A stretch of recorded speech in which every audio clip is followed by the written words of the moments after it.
Welcome to the Digital Manufacturer Podcast, your frontline source for all things digital transformation in manufacturing. I'm your host, Mark Flynn, and I'm here to guide you through the evolving landscape of manufacturing.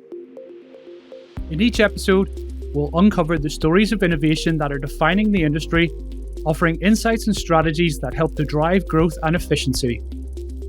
Join us as we speak to thought leaders and visionaries who share their journeys and the lessons they've learned along the way.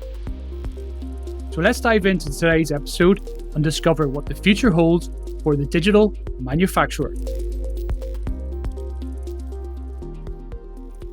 On today's episode of The Digital Manufacturer, we are excited to welcome Matt Flanagan, Managing Director of BlueHub, where he specializes in helping e-commerce, wholesaling, and manufacturing SMEs to digitize their operational systems and supply chains. With a robust background in systems integration and a strong focus on utilizing the latest cloud technology to help companies enhance business efficiency, Matt has been instrumental in transitioning companies away from traditional methods to innovative cloud-based solutions. His work not only optimizes operations, but also puts businesses in the position to deliver sustainable growth. Matt, it's wonderful to have you with us. How are you today? I'm all good, thank you. Enjoying the last days of summer, so trying to get as much of that vitamin into me as possible. So yeah, all good, thanks. Good stuff, Matt. I appreciate you're a very busy man, so I want to get right to it. One of the reasons I wanted to bring you on the podcast and have a conversation is obviously as MD at BlueHub, you are quite a prominent figure in the digital transformation space within SMEs, helping companies to, make use of innovative cloud-based solutions to drive their business forward. I wonder if you might just kick off with telling our audience a little bit about BlueHub, yourself, and how you got to where you are today. Yeah, no worries. So BlueHub has been around under myself and business partner Dave for 13 years now. But prior to that, I was a project manager for Capgemini and EDS, working on some wonderful projects in NHS and inland revenue, and so taking things like self-assessment and PRE online, those sort of things, way back when. Matt, you're a saviour. Yeah, so part of that way back when, but yeah, the last 12, 13 years we've been in this SME world, so a very different world actually. So what BlueHub does is we essentially review people's digital supply chain, so pretty much purchasing, sales channels, through to stock control, through to fulfillment, warehouse management, through to then the accounting procedures that go with that. So we help people assess that, review the options, help them implement, and then help them with ongoing improvement of that world. So we are a team of 15 based in Shropshire, a combination of ERP specialists, supply chain specialists. We've got some developers for some of the integrated world that we're in now, and then business support team as well alongside that. So working very much in the Zero/QBO world off the back of that, and primarily with the ERP system that we work with mostly is a system called Sun7 Core, formerly known as DIA. Brilliant. So a lot of crossover with what we do ourselves here at Rubik, and I must say we are big fans of QuickBooks and Xero ourselves. We use them internally. What are the key challenges that your customers are coming to you with today? Like, what are the themes that are resonating amongst the SME customer base that you work with? I think it's such a fast-moving place. Like what we saw 4 years ago, what we see now is entirely different. Even post-COVID, like people use COVID as a bit of a movement starter, but actually we're seeing more of that. But I think most people are coming to us now because there's awareness of improved systems that they could be utilizing. And I think actually some of it, like we see things like a Shopify, if there's a big e-commerce sales front end, or a Xero QuickBooks on the back end, that opens people's eyes to the better way of working. But if I'm honest, I also see a bit of a crossover from how people might book a holiday, might do something personally, online banking. I think those things have also given people a bit of an understanding, well, hold on, if my personal life is like this, why can't my business life be like this? So I think just general societal changes have opened people's eyes. And I would also say generational changes in business, like sons and daughters taking over businesses, from the parents, and we want to work differently and that. But the reasons they move are normally we have no visibility of the stock, where our sales are, well, where our channels are selling. So that's the initial sort of efficiency part of, now I get to know where all of my orders are and what stock we're requiring and what stock we're overstocked on. But after that, actually, that pretty much wears off, that novelty. Sort of within the first 12 months, it gets a given. That's a new system. It works. People are then after like the data that gives you and the information you can start to gather from that. So there's an initial engagement of, I want to work better visibility on what we do day to day. The longer term, then, what are the trends? How do I buy better? What am I selling? Am I selling the right stuff? Are we stocking the right stuff? So yeah, definitely an initial movement towards, we can work better visibility. But then longer term, once and obviously if that's worn off, it's more about like, what is this data showing me? And how can we improve this business? I love that. I hadn't actually thought about, how the changes and trends in the B2C space have kind of influenced the expectations of the B2B business owner. Your point around, you can, book a holiday online, you can check your bank account online, you can transfer funds online, you can do all sorts of things from your handheld. But whenever you get into the business arena, you're having to fill out your purchase orders on docket books, and you're handing out spreadsheets for your operational teams to record, things like yield and production outputs. So yeah, I mean, that is a real interesting point about how the people's expectations of how things should operate digitally are informing what businesses then end up doing internally. Yeah, I was talking, we were on site with a client, this is about 5-6 years ago. And I remember it wasn't even a part of the business we were looking at, it was around the HR, but basically what a new starter to the business, relatively young member of the team, was saying, do you know how hard it is for me to book my holiday internally, as opposed to how easy it is for me to book my holiday externally? And it's a bit of an eye-opener, right? Of like, actually, if you book your annual leave and it's an Excel spreadsheet or an email sent out and it goes on to somewhere, like, and actually just booking a holiday, find the holiday, you put your credit card or your bank card details in and you're away, right? So really interesting, that sort of the way people look at it. But you are right around expectations. We expect what we get every day in every aspect of our world. Yeah. And just to your point there, just about the next generation coming through, one of the things I think that challenges the manufacturing industry in terms of recruiting new talent is that expectation of being, the younger generation wanting to work in a digital first business, and not, have to spend additional hours in the office or on the factory floor, predominantly because they're having to deal with manual processes and paper-based processes. They just expect the information online. They want the kind of simplicity of their business processes, and they want an integrated end-to-end process. Do you think that if you don't have those things in place, that might be challenging you from a recruitment perspective? Do you hear anything with your customers around that? I think for every business, not just manufacturing, I think that is a prohibitive, because you've got people coming out of school now, maybe gone to college, they've had a computer all the way through. Even some of them don't really get to do too much written. And then you go to a manufacturing place and it's a spreadsheet being written on, it's followed around with the products or whatever it might be. You're almost having to untrain them into old ways of working from what they haven't learned from through education. So I do think it is prohibitive long term. And I do think for retention, it is important to look at these ways of working. But like I said earlier, right, societal, the expectation is I do this so easily and now I go to work and work in some weird and wacky way, which doesn't make sense and I've not seen before. Us who are a bit older remember those days of, when there was a spreadsheet. Yeah, exactly. Yeah, right. Even Slate for some of us. But yeah, so I think the new generation have no understanding of that previous world. So maybe us in the older generations are sort of a bit more, well, it used to be a bit like this anyway, so it's not so alien to us. But I think for newbies, yeah, it's completely, what are you doing a lot of the time. Absolutely. And the other thing you said in your intro as well, that certainly I noticed before starting Rubik, was the change in the availability of high quality technology, both in terms of its cost and also the time taken to implement it. And I started working in SaaS and cloud-based solutions back in 2012. So back in 2015, I should say 2015. So it's still a relatively new technology, but I think with some of the customers that I come across, there's a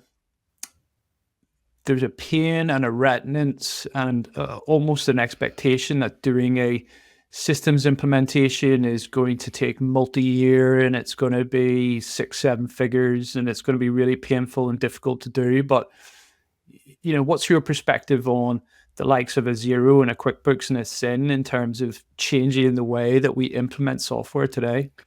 It's absolutely crazy. I'll tell you, the reason we got involved in this SaaS world, we started off as developers. So essentially we used to write everything from scratch, all code. So if somebody wanted a widget, wanted a system, whatever, we wrote from scratch. And as a business owner, we started using Receipt Bank, which is now called Dext. And I was like, this is 20 quid. I can't write this for £240 a year. Like, this is absolutely crackers. I cannot write that level of quality. So that's one of the reasons we pivoted, because we can't beat this. We've got to join it and actually, start to help people plug this and build these platforms with that. So I find it quite interesting that people, there's a big education piece here around, it hasn't got to be the 6-figure. It hasn't got to be the 18 months, 24 months. There are some other options, but there's also the problem in that Xero and QBO are seen as, sort of the shopkeeper, small online seller, whereas we've got businesses 70 million turnover on those platforms with a plethora of other systems which make up their delivery platform, their operations platform. But there is still that going on, even from those businesses themselves. So I'm looking at a business turning over 25 million going, you pay £400 a year for your account software. It's an absolute steal.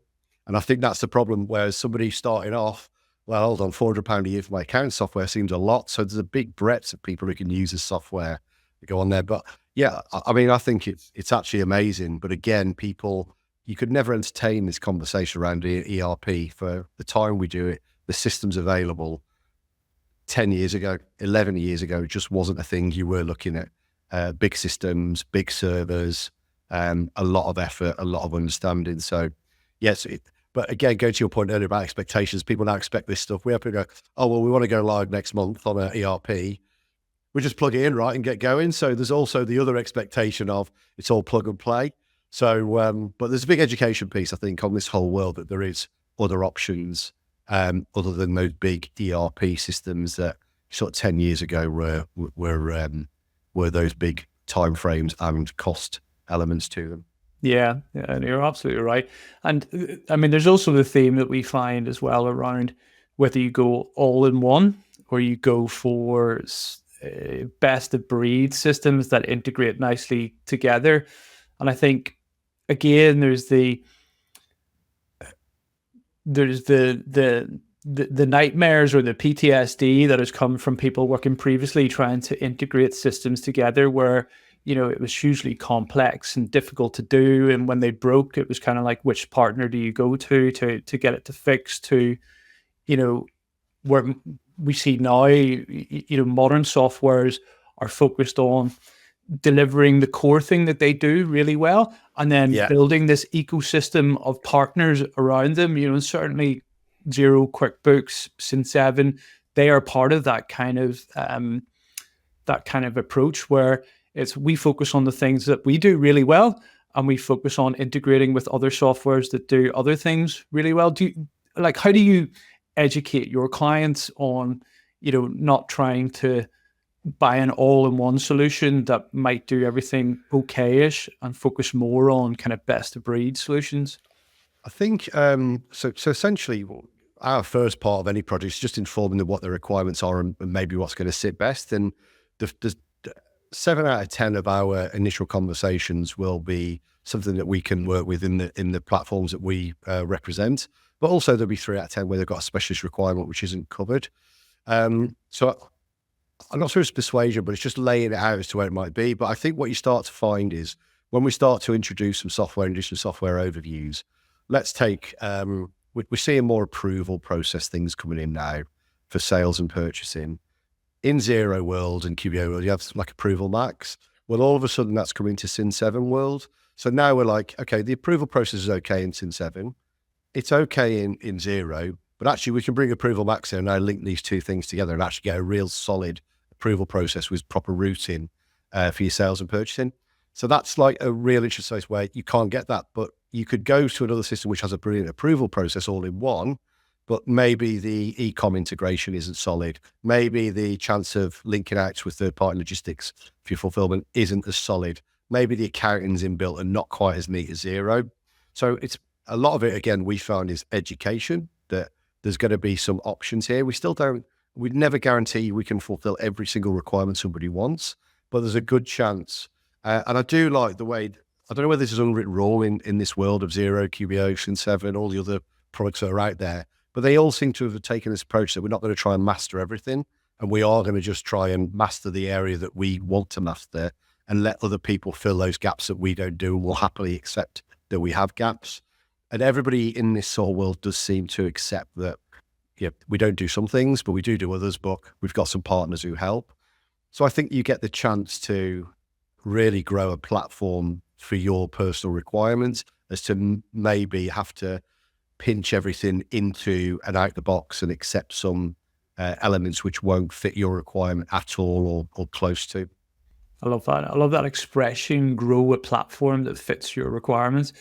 Because I suppose the other challenge that we see with some of our own customer base is there's often this desire to deliver 100% of need straight away, which we talk about, being a challenge, being complex, and overall being very costly. What's your views on like phasing the delivery of your digital platforms, kind of building from a foundational level up? Is that the approach that you guys use at BlueHub? Yeah, we advocate as much as possible to start with the mandatory, and then we have the nice to haves or the not day one stuff coming later on the line. I think the difficulty, and I don't think we've nailed this at all. We need to get better at this, but basically you see the excitement of what can be achieved by the SMB on the other end. They're like, this is all sort of pie in the eye sky a few years ago, and now you guys are sort of maybe helping us realize it with this platform that we're growing. So I think some of it is actually slowing the client down to say, yeah, I know you want to be here, but let's just maybe step into it a bit more. And sometimes it might be a real pain point in the current working processes that you can solve quite easily with the adoption of maybe another module or maybe an additional element to the platform. But yeah, my approach is start with the basics, get the theme running, learn how to use it, and then bring on your extra pieces. But in essence, I think it's harder said than done. But yeah, I would always advocate start with what you definitely need and what's going to give you great value and the best process to get your basics running, and then let's build on it over time. Yeah, create that momentum, to I guess build. Yeah, create that momentum to build the momentum to keep on moving forward. Because totally. If you're going to take a long time to deliver any value back into the business, people are going to lose interest. They're going to become frustrated. The day job's going to take over. But like if you can build momentum by delivering incremental wins and working your way up through your processes or across your processes, whatever way you want to think about it, that's a really good way to be successful when it comes to digital evolution and digital transformation. You mentioned adoption there. Like, how much does your client need to be involved in this process? Like, are you a done for you implementation service, or do you advocate done with you? Like, what delivers the best outcome in your experience? Essentially, elements are done for you, other elements are done with you. So things like setting up the system based on your requirements with the integrations, that's done for you, but with an element of showing you what's done and how it's going to be used. But elements like data, bill of materials set up, if you've got to reanalyze what you've done in your old system or your own process, that has to be done with you to make sure we're going to set up this system to run properly. So I think there's elements of done for you and done with you, but in essence, it's never done to you, is what I would say. It's not going to, you don't hand us the project and then we hand it back and go, there you are, good luck. It's like we're done. We're going to do it with you all the way through. But there will be elements which are done for you, which are in our technical expertise and experience. But in essence, I suppose, like anything, a digital project, what you get out, what you put in, right? So the more effort that you as a customer put into the project, working closely with your supplier, will deliver a better outcome, whether it's, as you said, refining your data or even just building that confidence of using the system. Because Totally. one of the things that we find in our own client base is, that extra 5-10% of confidence in using the system makes all the difference. Yeah, totally. It's totally in that realm. So the way we work is we set the system up and then we begin training and then we do workflow reviews off that. So and this is basically they can use the system and we'll wipe it clean before we actually go live. So we give people homework. I won't say they always do it, but like here's some things to go do: create a new supplier, create a new PO, create a new sales order, create an advanced sales order. Let's take it through the big packing and shipping. Let's send something across to zero. So try and get them that familiarity of, oh, do you know what? Even if it's them, like you say, the confidence is interesting because the confidence can be just raising a PO in the system. Oh, I'm starting to use the system. So we try and get people familiar as possible with the system, trying to let them drive on some of the training. So show me how to do this rather than sit and watch me. So there's an element of both, but you are right. The more you can pick up and say, oh, do you know what? I've actually got a bit of a feeling I've succeeded on some very basic workflows within the system and the product. There's a feeling now of, oh, actually I can use this system. So it's really important for anybody who's picking up a new system that you do go and get your hands dirty, whether it's on a test environment, training environment, or a sandbox environment, whatever it might be. You should go and try a few of the workflows and just get that feeling of how it's going to work and how you get around it. Yeah. And what's your view on the importance of getting the data right as part of any of that implementation? Because you mentioned one of the things that you do work closely with the clients on is making sure that they've got the right data set up. I mean, is that a fundamental important thing? Absolutely. In the systems we work with, it can really make a difference between if a feature is going to work or not. So it could be minimum order, quantity minimum order value, all these types of things make a big difference to how you're actually going to use the system further down the line.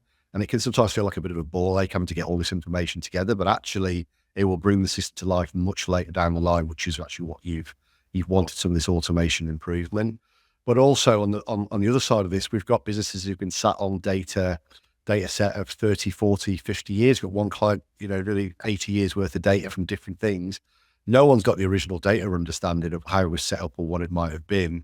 So they're spending time to sort of defrag that and then pull it back together into something that's going to make sense. So data migration and data analysis to get the data into a new system is always underestimated by clients in terms of time and effort and actually thought process around how is this actually going to work going forward. So I think that's definitely something for anybody. They always say, well, we get asked, where is this project going to delay? It'll delay in data without doubt, so we always put a decent time frame on it, but that can also be very fatiguing for a project, for a client as well. We can help with bringing the data into different formats and trying to reduce the view of it quite a lot to help people. But somebody, that is where it's done with you. Like someone's got to give us the understanding of how I expect these bill of materials to land, how these products to be composed. And that can be very much fatiguing, that part, because basically you're dealing in spreadsheets and trying to get to the bottom of how this data was formed. So depending on the data set, we always take an early view of data as well in terms of what it looks like and how it feels to try and give an understanding of how much effort is going to have to be put into that part. Yeah. Yeah, no, we would be the same, absolutely. I mean, certainly the bill of materials is an area, and consistent units of measure are things that come up time after time, and even just having a standardization when it comes to classifications of product types or product groups. Trying to do all that thinking up front, not so much for the actual items, but the groupings and the structure, and the things that you might want to report on in the future. Absolutely. Or drill down or group by, those are the key things, right? What about, like, who What department do your customers mostly come from? Like, are you working with financial controllers mostly, or managing directors, or operations? But like, who drives the digital projects in your customer base? It's quite varied, if I'm honest. But we might have the CFO or finance team management. We could have the operations, could have the supply chain ops as well, and it can also be the MD owner who's driving out those changes. Sales aren't ever involved apart from understanding what the system is going to do from a sales perspective. But most of the initiation is from one of those roles. And what sort of time allocation do they make on that? Like, is it a day a week, or I suppose what I'm trying to establish amongst our customers is that kind of standard view of, right, you need these types of people on your projects, and you need to be thinking about this time allocation over a period of time. Yeah, I think when we go deeper into the processes, so it could be the sales process, the purchasing process, the stock management, the warehouse movement, the accounting. Each of those people have got to be involved in what we're going to agree the new workflow is going to be. So that takes time. And I think in that early phase of agreeing what we want the system to look and feel and do, it can easily be a day a week for those people to be engaged, and also some group work, because they're going to interact with each other on how this system is going to run. So it can't be individual. So I think actually that upfront point of like, what do we want this system to look and feel like, can be, definitely a day a week of thinking and running through and assessing what we want it to do. And I think actually going back for that, before the project's even incepted, we don't see enough people actually do requirements gathering internally in terms of what each of the areas wants from the system and what's mandatory, what's nice to have, what's day one, what's day 366, for example. So I think that's also, there's got to be some pre-work when you're thinking about one of these projects as well. That's brilliant. That's brilliant. Is there any other kind of big pieces of advice that you would give for customers to focus on doing in order for their project to be successful? Like, we talked about data, we talked about pre-work, we talked about allocating time. Are there any other kind of pitfalls that you see people fall down time after time? The number one, and whether you ever work with us or not, if you're going to look at a system for an ERP, do not go with a bunch of problems. That's all we ever see. You need to go to the list of requirements. What happens? So people have got 4 main problems in their business right now, for example. They will turn up to vendor A, B, C, and D with those 4 problems. 4 problems get solved by a very good vendor salesman. I'm not dissing the vendor guys. They're all cool. They've got their place. But they're being presented problems. But what isn't being assessed is what's the 10 or 15 other things the system does really well at the moment. So you've actually got, let's say, 4 problems, 16 things it does. You've got 20 requirements. The 16 things are assumed that they're going to be achieved, because if they solve these 4 problems, surely they'll do everything else. So there's big assumptions then. So people go problem buying or problem solving and then buy the vendor without understanding, my old system used to do this system doesn't do that. So we tend to hear, like, they might go to a management meeting, pulled up these 4 issues. They go on a bit of a parade, getting all of the vendors in. They solve the 4 issues. Lo and behold, you've got a system which doesn't integrate with whatever it might be, because it was never brought up. So don't go shopping, don't go buying on a list of problems. Go researching on a list of requirements. Very good. Very good. What about testing? Like, how do you guide your customers through being successful from a testing perspective, particularly when they have day jobs to do as well? So they're trying to maintain the current system while test the new system that's being deployed. Yeah, it's super hard because, like I say, almost everybody's got a day job. So I think it is that understanding of allocation of time through the testing and training. We try and do a lot of the testing and reviews of integrations, actually, because that's a lot of where the areas where we try and do that getting into the implementation, to try and prove some of those concepts before we get into it, because it's normally what is moving across rather than does the integration work. Because the standard out-of-the-box integration will have done, let's say it's a Shopify or a Xero, we know what that does. It's just proving, does that concept of data that's moving and the triggers that move it work for you? But I think in terms of training and testing the system itself, that has to be an allocation of time that's part of the the cost of delivery by that business. And we do find that where we had a company who were like, oh, we'll do some stuff in November. And it was like Amazon Day and all of this. And we're like, guys, it's not a good idea. You're really not going to have time. But again, what happens is with people's like availability and capacity, they just assume they're all going to be available 100% of the time. So it's almost getting them to think forward. So when we start a project, we send an availability calendar out for them to complete. So when I have somebody say, oh, we're going to go live in 2 months' time, we send out the availability schedule. They realize they're not available for 2 months anyway. So it's like, actually, now you've got all your people together, you can see the longevity of this is actually down to your availability.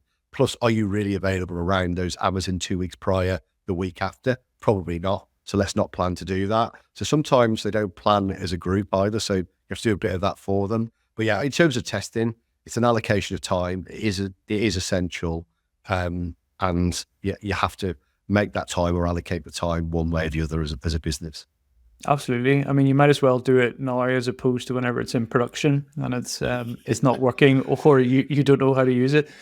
Like, I think the planning piece that you mentioned there is really key, because I do see, a lot of well-intentioned people would join projects and, you get this concept of we'll make it work. It's better to address the elephant in the room and try and plan around it as opposed to ignore it totally. And I think this is important both for the, the partner and the customer relationship, because as partners as well, like the more foresight we have and when we're needed, the better we are to plan. And, it's not all left to the last minute kind of, the crisis management, this thing doesn't work, or I don't know how to do this thing. The better foresight that we have on both sides, the better the project's going to be. Absolutely. What about whatever you get to in life? So you've gone through testing, the customer's happy with the software, you've put the platform live. What would your advice be to customers in life, particularly from how to increase their ROI from their platform, but also increase their ROI from the partner that they're working with?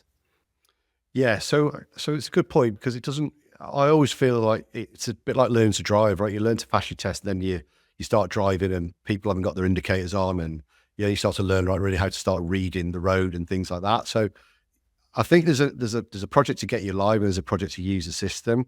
So we do 4 weeks of mandatory go live support. And that isn't because we're expecting any major fires, because we have got a proven process of getting you to that point. Actually, it's to stop people getting bad habits on how to use the system. So they might start doing some weird adjustments on the system, which solves a short-term problem, but actually completely shatters all of the reporting further down the line.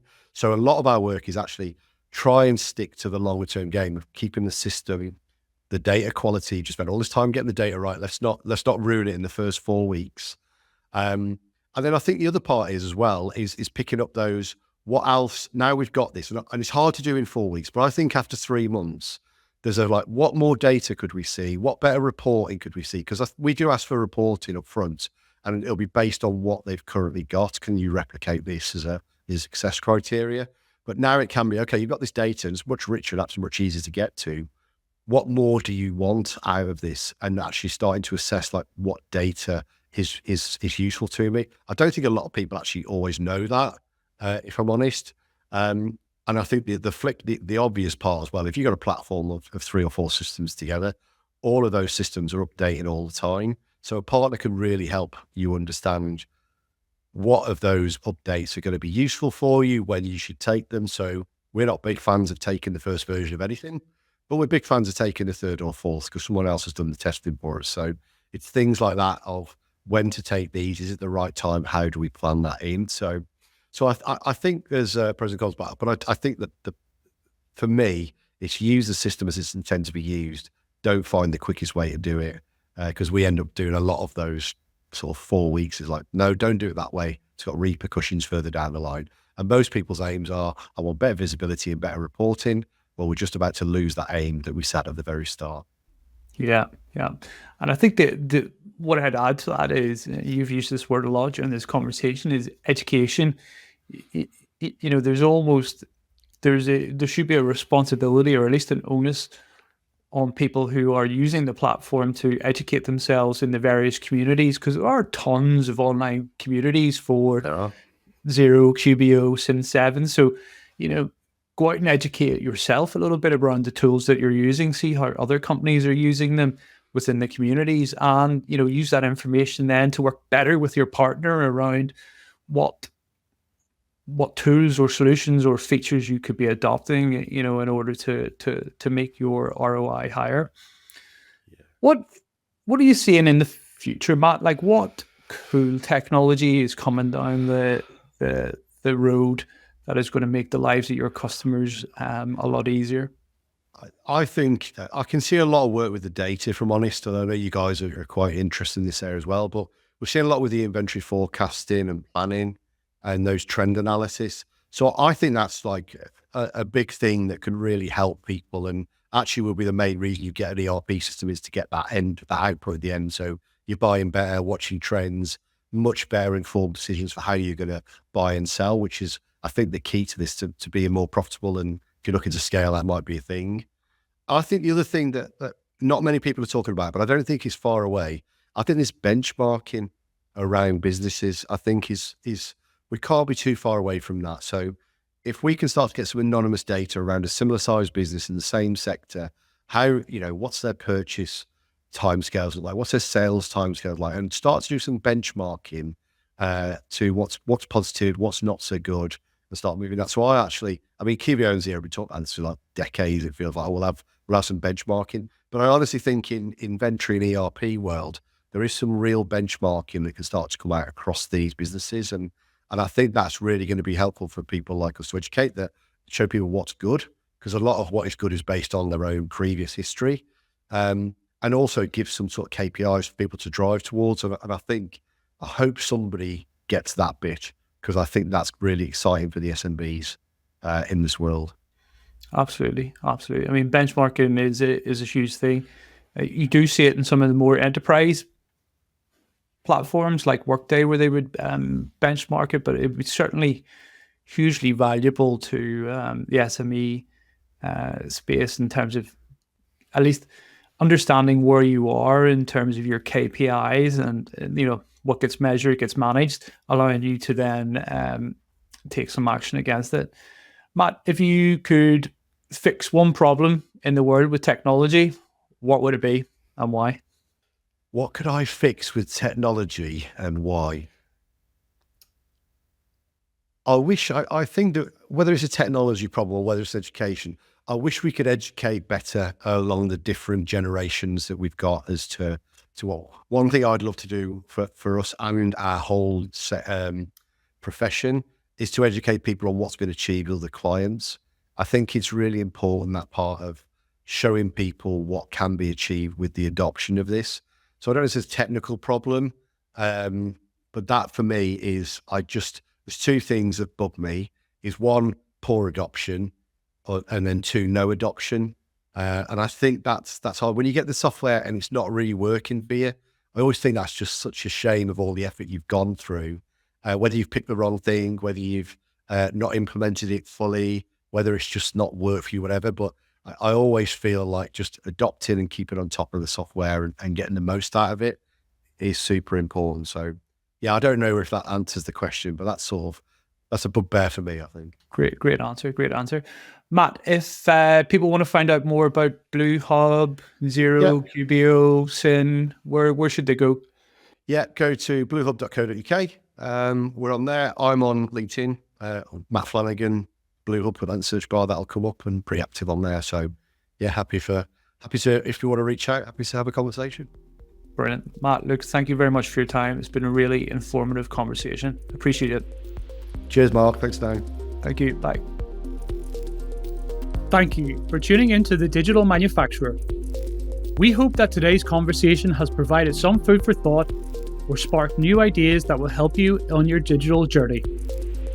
To learn more about any of these topics discussed in the episode, head over to our website, www.rubiktech.co. If you enjoyed this episode, please rate and review us on your favorite podcast platform to help others join in the digital manufacturing movement. And don't forget to subscribe and turn on notifications so you never miss a future episode. The Digital Manufacturer is brought to you by Rubik, where we're not just talking about the future, we're making it happen. On behalf of everyone at Rubik, thank you for listening.